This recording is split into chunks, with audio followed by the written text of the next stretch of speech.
administration has already come to a conclusion about those facts is deeply concerning. The facts that from the very beginning they're calling the victim a domestic terrorist, they're calling the actions of the agent involved as some form of defensive posture. We know that they've already determined much of the investigation, and even if they haven't, there is the appearance that there is some conclusion drawn from the very beginning. If not hide from the facts, why not embrace them? If it's not a problem to have additional people at the table that have a deep commitment to the process and transparency and have run these investigations before, then why not include them in the process? The Bureau of Criminal Apprehension at the state of Minnesota has consistently run these investigations before. They have done so without bias. They've done so with a great deal of expertise. This is not some radical, way out there group. This is a group that is formed by experts who understand how to investigate. Many of them have been police officers themselves. So our ask is really simple here. Our ask is to embrace the truth. Our ask is to include the Bureau of Criminal Apprehension in this process because we in Minneapolis want a fair investigation. Is it deeply concerning that this administration from the very get-go is drawing the conclusion that they may ultimately come to? Of course it is. And if you got nothing to hide from, then don't hide from it. Include local experts in the process. We got nothing to hide from here. All we want in Minneapolis is justice and the truth. And speaking of the truth, let me give you another one. I have heard countless people talk about Minneapolis, many of them who have never been here, as some form of post-apocalyptic hellscape, as a place that is dangerous. Well, let me give you a statistic. 50% of the shootings that have happened thus far in Minneapolis this year have been ICE. In other words, we've only had 2 shootings. One of them has been ICE. We are a safe city. ICE is making it less so. We are a city of unity, but ICE is trying to divide us and tear us apart. For every one of the people that you see standing here behind me, they have more than 1,000 people behind them.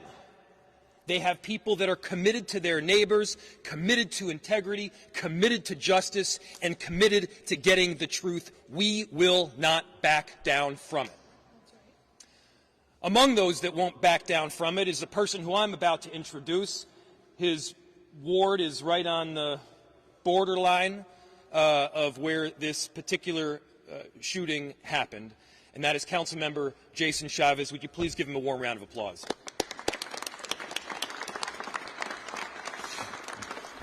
Good morning. My name is Jason Chavez, and I have the privilege of representing Ward 9 on the Minneapolis City Council, where ICE murdered Renee Good. I want to let you all know that our entire community is mourning because of the inhumane tactics of ICE separating our families, forcing people back into the shadows, and the pure brutality by Immigration's Customs Enforcement. The videos that we have all seen, yourself included, does not match the false narrative from the federal government. In fact, you could hear the words, "I am pulling out," moments before ICE decided to take the life of Renee Good. She was a mother, a wife, and a beloved community member, not a domestic terrorist. I'm calling on Trump's FBI to allow the Minnesota BCA to have access to all the information so an independent investigation can occur. It is important and critical to our community to have a sense of trust in this process by having an independent investigation to present to the county attorney so that adequate charges can be made.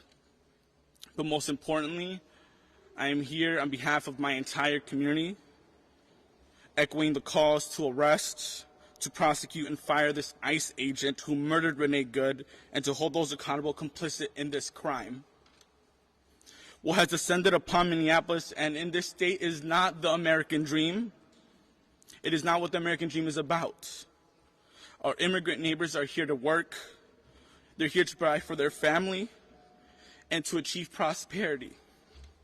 Instead, what we are seeing in Minneapolis and across the state is ICE kidnapping our family, following folks driving to work and kidnapping them, following people as they're heading to school or to the daycare, picking up our immigrant neighbors from bus stops. While neighbors are struggling to afford groceries, they're picking them there as well. I've personally been on the streets since this first happened, and I've seen too many ICE agents kidnap our neighbors from their cars. And to that, we're always going to condemn it. And as we continue to ask for justice for Renee Good, we're going to ask our community members to stay on alert. As a proud son of Mexican immigrants, I ask Minneapolis and Minnesota to rise up, to do everything in their power to defend our immigrant neighbors, to continue to observe the illegal actions by ICE, to blow your whistle when you see immigration enforcement in your neighborhood,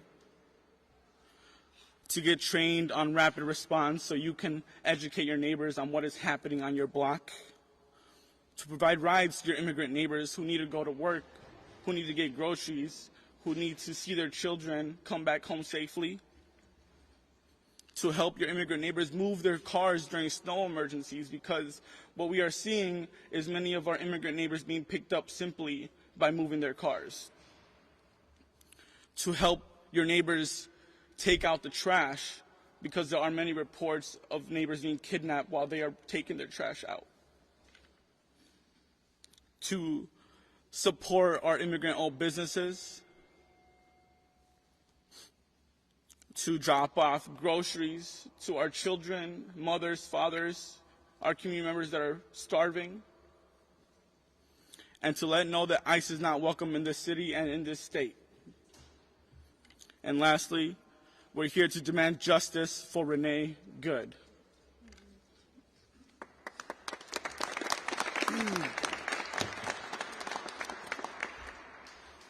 My name is Aisha Gomez. I serve as the state representative for District 62A, the south side of Minneapolis, where our beloved community member was murdered this week. I'm so grateful to Councilmember Chavez for explaining this moment to us and calling on us as a community into this struggle that our neighbors are facing. With respect to the investigation into this shooting, there's really only one question in front of us. Are we going to design a process that's legitimate or not? In 2020, the state legislature created the Force Investigations Unit after the murder of George Floyd, which happened right around the corner, 7 or 8 blocks away from where Renee Good was murdered. This unit was established after a long process of looking into what are the best practices when there is an officer-involved shooting.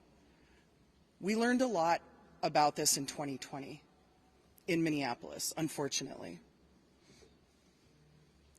One of the things that we learned is that if you actually are interested in public safety, if you actually are interested in the legitimacy of a law enforcement force in your community, then you must be invested in accountability, in transparency, and in fair investigations when bad things happen. That's right. And so that's the question in front of us.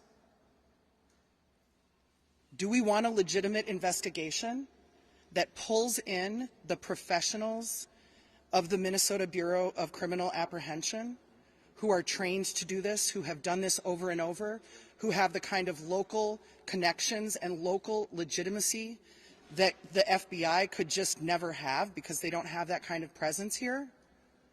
Or are we going to have a discredited farce of an investigation? And so as a group of elected representatives, who are deeply invested in the safety of our community and thus in the legitimacy of these processes, we call on the FBI to share the evidence with the Force Investigations Unit at the BCA and have this be a legitimate and trusted investigation. Thank you.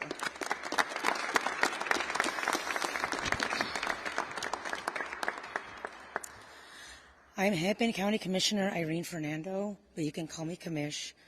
I use she, her pronouns, and I'm a very, very proud child of immigrants. I'm the youngest woman to ever serve on the Hennepin County Board. I'm the first Filipino American elected in the state, and I'm Hennepin's first board chair of color in our 174-year history.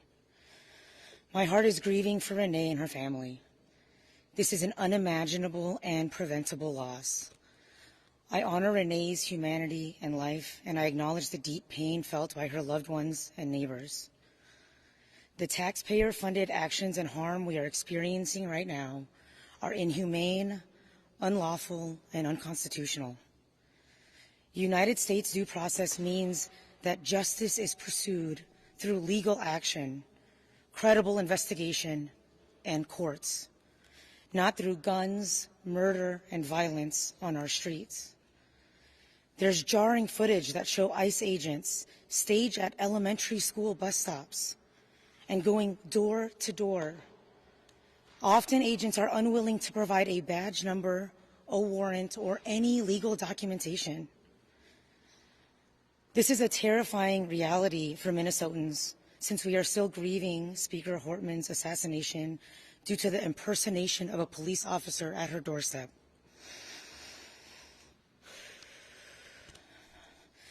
Our community has experienced the national spotlight with law enforcement shootings, which required significant change and reform on how such cases are examined, investigated, and communicated to the public. It is critical for our communities to have some sense of trust in the process in order to meet the standards set by Minnesota law and resident expectations. This is why we're calling on the federal government to cooperate with a joint or independent investigation conducted by the Minnesota Bureau of Criminal Apprehension. The thought is that they would do this together, but if for some reason that is not possible, please allow shared evidence for a parallel investigation. The Minnesota BCA is the only nonpartisan state agency equipped to investigate robustly and effectively, in part due to their establishment of the Force Investigations Unit. They have the expertise, they are equipped, and they are ready to pursue justice on behalf of Minnesotans. Alongside their own investigation, the BCA, alongside the federal investigation, the BCA can and should conduct this parallel process, which means full access to the information, evidence, and case file. Because in Minnesota, we expect that investigations are completed by the BCA to then get reviewed by the county attorney to determine if the use of force was appropriate or not. We have a process here to review force. We have full trust in this process and in the county attorney to do the objective review needed based on the facts and Minnesota law. The idea that our federal government would not fully cooperate with the BCA in an investigation creates even more mistrust among our community members because we know federal investigations are very rarely released to the public. Our justice system and we are here together to ask for and request full cooperation by the FBI and the U.S. Attorney's Office to provide full access to the BCA so they can conduct a thorough, complete, and independent investigation to determine if the use of force was justified or requires additional accountability. Last and certainly not least, just directly to residents, our neighbors, our friends, our family members, our coworkers, our kids. I am very, very proud of our unrelenting courage, compassionate caregiving, and a fierce resilience towards justice. It feels very hopeful and very fearful, but together we can and must resist the urge to give in to the numbness that comes from this type of attention. Because numbing our pain might also numb our shared humanity. And it is only through the collective wisdom in our bodies and ancestral storylines that we will get through to the other side of this. Together, we come from powerful, loving, and resourceful stories. Our cultures and ancestors have found ways to construct creativity from pain, joy from fear, and hope from oppression, and we will do so again today. Ultimately, I do believe that our shared humanity and love for one another will prevail, but that only occurs when we all rise with one another. Leading with integrity, caring for one another with dignity, and fighting for our shared humanity without apology. I and we remain in this fight with you, speaking our truths and leading towards accountability and justice. Thank you.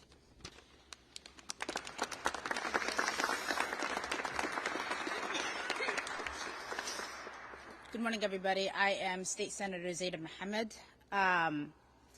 I think I speak on all of my colleagues, especially colleagues in the Senate, when I say we are here on behalf of Renee Nicole Good, a beloved wife, mom, daughter, and neighbor who was needlessly and brutally taken from us in Minneapolis streets on Wednesday morning.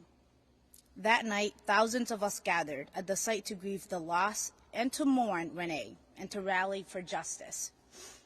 Everything I have learned about Renee, about her humanity and compassion, tells me she would have been there with us, speaking truth to power and turning pain into poetry. This federal government has given us too many reasons to not trust them to do the right thing. There are thousands of agents were sent here under a false pretense in the minutes after an agent, and the minutes after an agent's shot, they refused to render aid.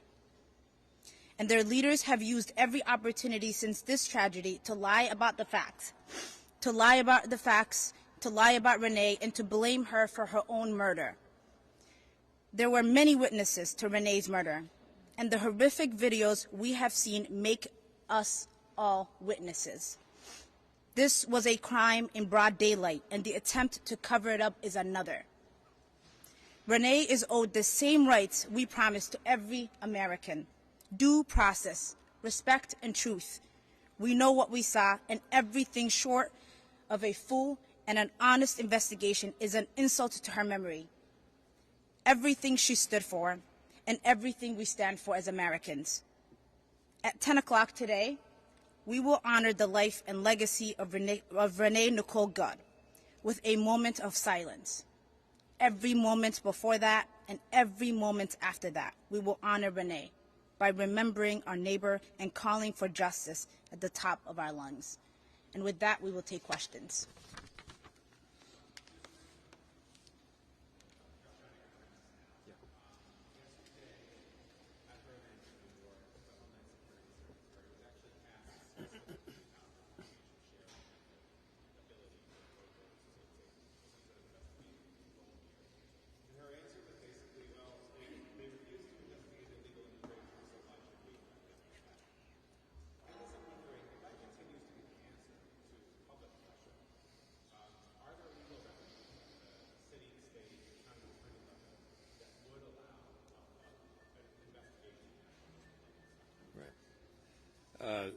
So the question stemmed from an answer from a press conference that happened in New York City just yesterday, where it was asked, what is the general process for doing this? Are there legal remedies that are available at the city, county, state level, et cetera, where we would have the ability to move forward with either some form of investigation or prosecution? First, there is some precedent that is important here. There have been instances in the past where there was some form of shooting or an officer-involved killing that took place by federal agents or U.S. Marshals or beyond that did have local and state entities in control. By the way, we're not even talking just about full control here. We're talking about being at the table.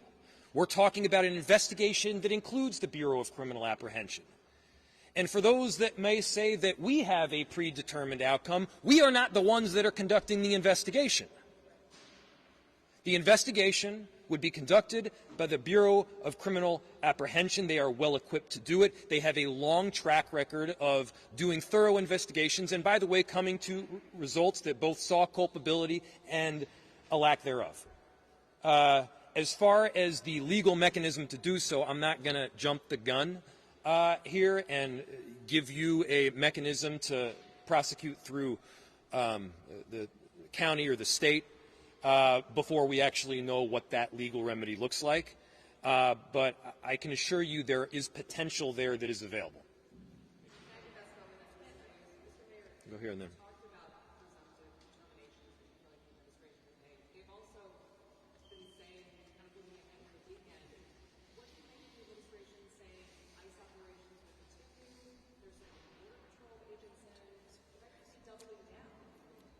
Well, I think what this does ultimately is expose the truth. What did they say when they came in here? What has this administration stated as their reason for coming into cities around the country? The reason that they've stated, safety, driving down crime. Well, let our statistics speak for the trajectory. They are clearly driving crime up. Up until last night, we hadn't had any shootings in this city other than ICE. Our city is safe. Our city is welcoming. They are making it less so. And so it is a massive issue that they continue to exert their presence in Minneapolis and beyond. By the way, it's not just our city that is feeling the impact. I know that there are a number of legislators behind me that can speak to that. This administration has also said that they're very pro-business. That's also garbage. I don't have a specific statistic other than anecdotal evidence to point to, but they have had a massive and detrimental impact on a number of corridors throughout our city, including like 80% reductions in customer base along East Lake Street and many other corridors throughout the city. And so bad for business, bad for safety, bad for unity, bad for democracy, and bad for this republic. We want them out. Let's go over here and then go over there.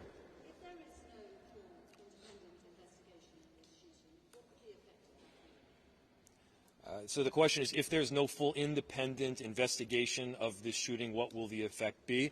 I mean, I think it further undermines trust in government. You know, the quickest way that you erode trust in government is to refuse to enforce and hold accountable people on laws that you pass. There are laws that are around this. There are standards that are around this. They should have no concern about having a full and transparent investigation here. See where that investigation leads. Look at the facts, collect the evidence. And the fact that they are for some reason concerned about having other, by the way, police involved, other law enforcement involved through the BCA, that is wildly concerning.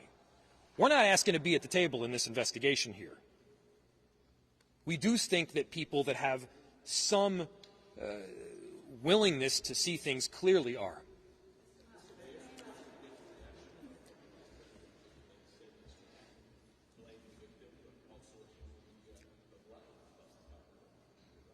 Well, I think we got to get to a point here where we're not trusting everything that they're saying, and I think you guys are there at this point. I mean, I think he also asserted that because you work at the federal government that you somehow have absolute immunity from committing crimes. That's not true in any law school in America, whether it's Yale or Villanova or anywhere else. That's not true. If you break the law, if you do things that are outside the area of what your job responsibilities require, and this clearly seems to be at the very least, this is great. At the most is what you heard people say back here. This is a problem and it should be investigated. Yes. A couple questions for you. First, have you heard personally anything from the Trump administration or the president himself? And also, the administration has pointed to some of your comments right after the shooting as turning up the temperature in this city. Yesterday, we did see some protests that, turned volatile at times. There was pepper spray, there was tear gas. Do you stand by your statements to telling ICE to They stand by their statements. Do you stand by your statements? I stand by my statements. We stand by our statements. I'll look back to what I said. What I said was it was reckless abuse of power. Yes, it was a reckless abuse of power. I said that what the narrative that the administration was pushing in the immediacy following this shooting was garbage and false and BS. It was. I stand by every one of those. And, you know, this notion of inflammatory comments, I mean, come on, guys. You know, I dropped an F-bomb. I dropped an F-bomb. They killed somebody. Which one of those is more inflammatory? I'm going with the killing somebody. I'm going to do like a couple more, and then I'm sure there's some other people behind me too. Yeah.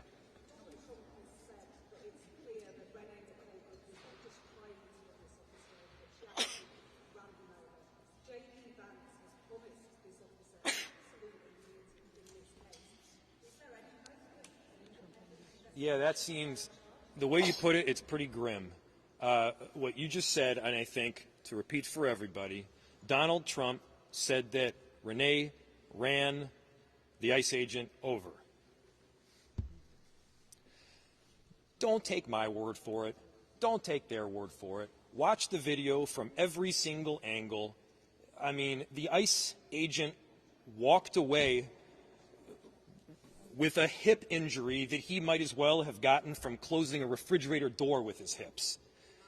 He was not injured. I've seen worse injuries from doing that. And so give me a break. No, he was not ran over. He walked out of there with a hop in his step. And so we just got to get to the point where we're at least operating from, hey, this is like, we're looking at it on the video screen, this is what we're seeing, can we all see that it wasn't run over? And then, you know, yeah, J.D. Vance, this concept of absolute immunity is pretty bizarre. Very concerning. It's extremely concerning. That's why we're asking for the BCA to be part of the investigation. We have time for about 2 more questions. Someone have a question for someone other than my boss?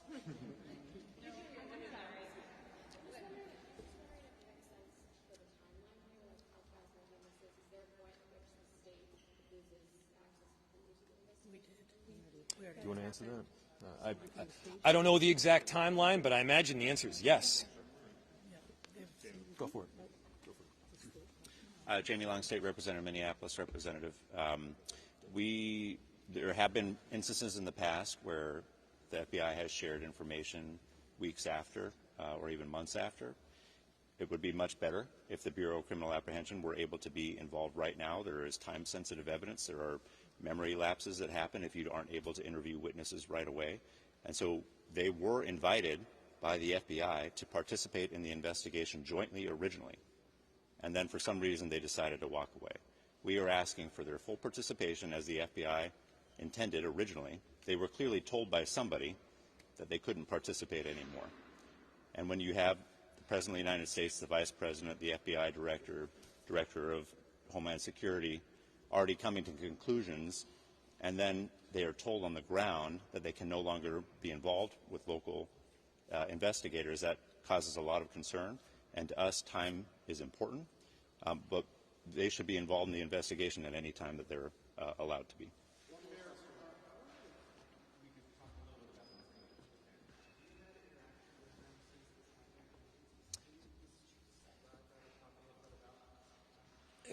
So the question is whether I can talk or describe about interactions with Ms. Good and who she was as a person. It would be completely inappropriate for me to do so because there are other people that really knew her, and I did not. Thanks, everyone. Appreciate it. Thanks, everybody. Yeah. Okay, thank you. Thank you. Hi, sorry. I didn't realize how far away you were.